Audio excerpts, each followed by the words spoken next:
দীর্ঘ ৮ বছরের প্রেম সানি আর রিমঝিমের। নানা ঝড়ঝাপটার পর সম্প্রতি তাদের প্রেমের সম্পর্ক মেনে নিয়েছে পরিবার। দুই পরিবার বসে ঠিক করেছে বিয়ের পাকা কথাও।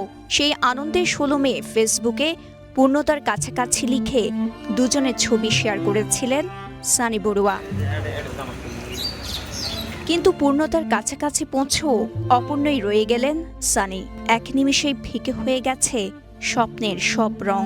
সোমবার কক্সবাজারের রামুতে এক সড়ক দুর্ঘটনায় প্রাণ হারিয়েছেন তার হবু স্ত্রী রিমঝিম সহ ৩ জন। স্বপ্নতরী যে একটা নতুন পার্ক হয়েছে, এটার পরে পূর্বীর সাথে তারা যে যানবাহনে ছিল, পূর্বী একটা কভার ভ্যান কার্গো সিমেন্ট বহনকারী মুখোমুখি ঈদের ছুটিতে আসছিল, কোরবানি ছুটিতে আসছে, চলে যাওয়ার পথে ওই রামু রশিদনগরে কাভার ভ্যান এবং পূরবী অ্যাক্সিডেন্টে মারা গেছে। রিমঝিমের স্বজনরা জানান, এই প্রেমিক যুগলের পরিণয়ের কথা ছিল ৬ জুলাই।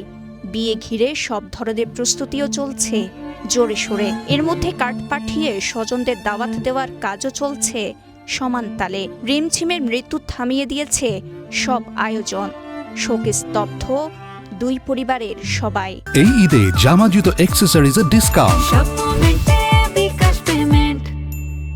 বিয়ের মার্কেটিং করার জন্য মূলত ওই মেয়ে চট্টগ্রামে যাচ্ছে। স্বামী সহ সবাইকে নিয়ে সে মার্কেটিং করবে, এই আশাতেই সেই উদ্দেশ্যেই সে পূরবীতে করে রামু ছেড়ে চলে যাওয়ার সাথে সাথেই কিছুক্ষণের মধ্যেই দুর্ঘটনা কবলিত হয়। নিহত রিমঝিম রামুর পূর্ব রাজারকুল এলাকার হিমাংশু বড়ুয়ার মেয়ে। আর বাকি দুজন হলেন কক্সবাজার সদর উপজেলার পিএমখালী এলাকার হাবিবুল্লাহ ও তার শিশু সন্তান রিয়াদ।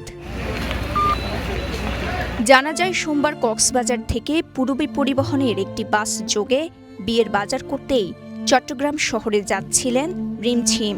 আর ঈদের ছুটি শেষে সন্তানকে মাদ্রাসায় নিয়ে যাচ্ছিলেন হাবিবুল্লাহ। তাদের বহনকারী বাসটি চট্টগ্রাম কক্সবাজার মহাসড়কের রশিদনগরে পৌঁছালে দ্রুতগতির একটি কাভার্ড ভ্যানের সঙ্গে মুখোমুখি সংঘর্ষ হয়। এতে ঘটনাস্থলেই প্রাণ হারান ৩ জন, আহত হন আরও অন্তত ১০ জন। এরপরে আর কোনো ঘটনা থেকে হসপিটালে এটা আমার কাছে নলেজে আসেনি। এই ঘটনায় শোকের ছায়া নেমে এসেছে রিমঝিম ও সানির পরিবারে। বাবা ছেলের মৃত্যুতে শোকে পাথর হাবিবুল্লাহর স্বজনরাও। কক্সবাজার থেকে মিশু দাশগুপ্তের পাঠানো তথ্যচিত্রে সাফা মারওয়া, কালের কণ্ঠ।